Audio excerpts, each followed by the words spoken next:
Hello mga Geo Fanatics! So, nandito na naman tayo para mag-usisa.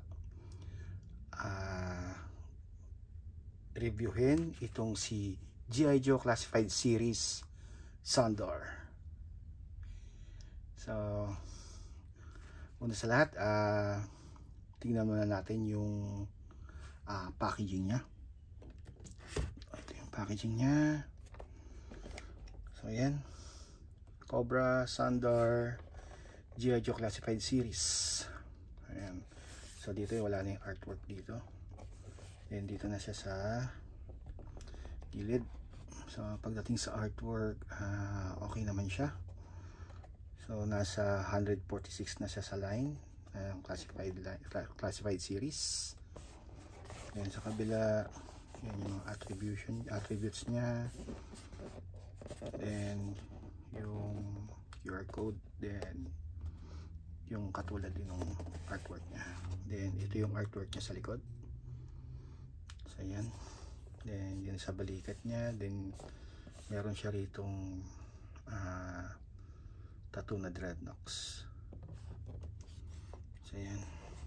So pagdating dito sa artwork niya sa likod, picture niya sa likod, it's okay naman siya. So maganda naman siya. So yan si Sondor.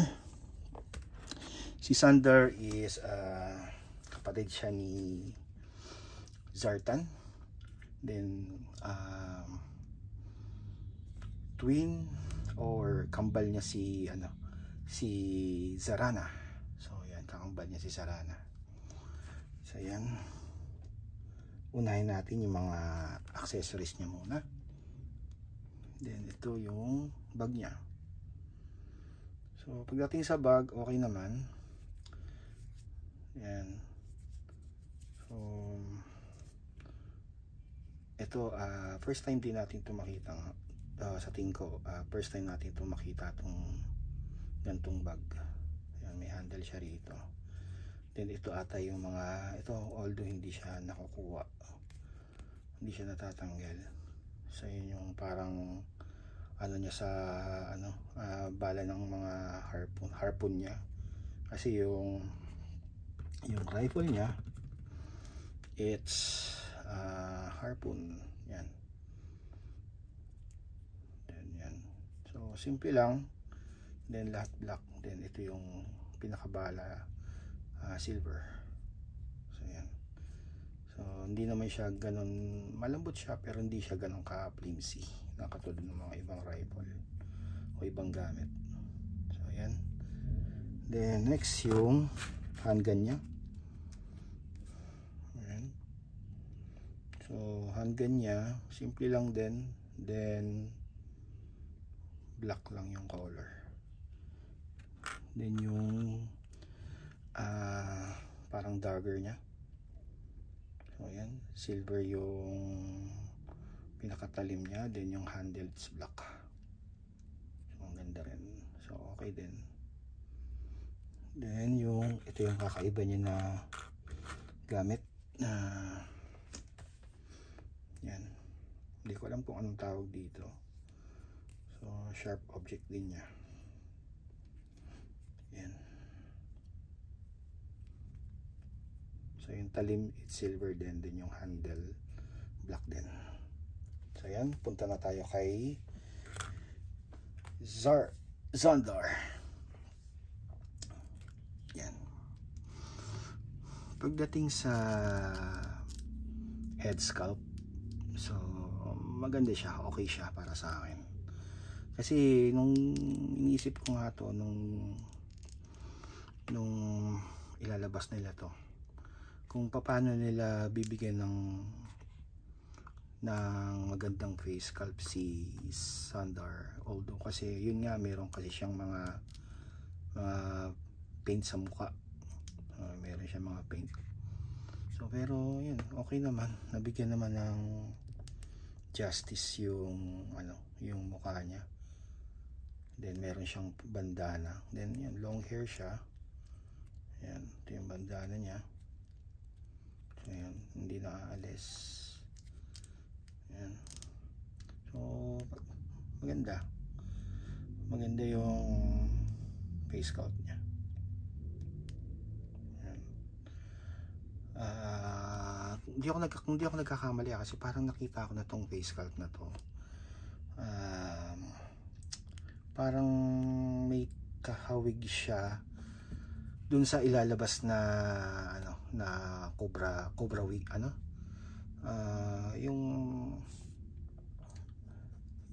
ano ng ano, yung piloto ng mga ano, cobra rattler o cobra whistle ba, parang yun eh, parang ganito yung mukha eh. Correct me if I'm wrong ha, kung wala siyang face paint, pero parang ganito yung mukha dun sa pinakitang picture, parang ganito yung ganda rin kasi ng face sculpt ng ano eh, ng cobra whistle. Yan. Tapos yung ano niya, yung face paint niya diretso sa leg niya, so ang ganda. Then ito meron siyang parang handkerchief, ito nagsasabi na karugtong na damit ni Zarana. So doon pinapakita yung parang bonding nilang dalawa. So yan, parang karugtong na damit ni Zarana, yun ang sabi. Then pagdating dito, yan, meron siyang mga ano rito, parang mga skull. Yan. Tapos ito lalagyan ng ano niya, handgun niya. Yan. Tapos yun, meron siyang yung tattoo.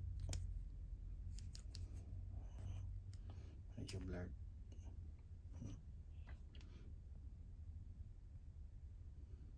Yan. Parang meron siyang tattoo dyan. Tattoo ng Dreadnoks. Yan. Tapos may mga parang mga chain siya rito sa ano niya, sa belt niya. Yan. Tapos to, meron siyang iba rito kaysa dito. Parang meron siyang metal ano siya dito, siguro pang sipa niya. So overall, okay yung ano, figure ni Sandar para sa akin. Ayan. Lalo na yung face sculpt, ganda.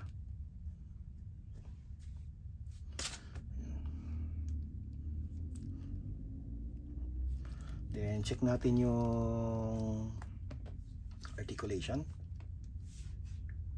So pagdating sa head rotation, so yan, ganda naman yung pagtingin niya sa baba.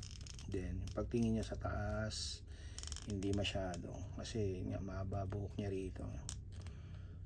Ayan, so, hindi masyado. Then may ikot din siya. Ayan, okay naman yung head rotation niya. Then tingnan natin yung T-pose niya. Yung T-pose niya, so, dahil sa meron siyang ano dyan, hindi rin masyado yung T-pose niya. Hindi, yan, ganyan lang. Pero pagdating dito, hindi. Ayan. So pagdating sa T-pose, hindi siya maganda. Then yung butterfly joint niya, so okay naman. Ayan. Then yung double pinless elbow, ayan, so okay naman. Then yung abs crunch niya, ayan, meron naman, kahit na meron siyang parang best. Ayan, meron naman kahit pa paano. Then yung drop down legs niya, meron din. Ayan, drop down legs, double pinless knee joint. Ayan, so okay naman. Then yung boot rotation, okay na naman. Boot rotation, then ankle rocker, okay naman. So overall, okay naman si Sandar. Then yan, subukan natin lagay yung mga gamit niya. So ito dito, yan, Then yung handgun niya dito. Ito maganda rin sana siguro, hindi ko ano, kasi siyempre kailangan mo pa siyang initin para matanggal tong parang best niya. Parang maganda rin siguro. Teka sandali, ayusin natin to. Medyo mahirap siyang ipasok eh, parang bumabala dun sa ano. Yan. Then yung dagger niya di sa kabila, sa likod. Yan. So overall okay naman yung mga ano niya, mga gamit niya. Dito yung ano niya, harpoon niya. Yan. Then yung bag, ito yung katulad, hindi rin kasi ako ganun ka ano eh, na hindi rin ako ganun ka hilig sa mga bag, lalo na pagka hindi naman kailangan bag. Tapos yun, minsan mahirap ilagay. Yan. So yan, si Sandar. So overall okay naman, pati yung mga accessories niya. At saka lalo na yung face sculpt. So gusto ko yung face sculpt niya. Siguro masasabi ko na hindi pa tapos yung taon eh, pero siguro kasama to sa top 10 na best face sculpt.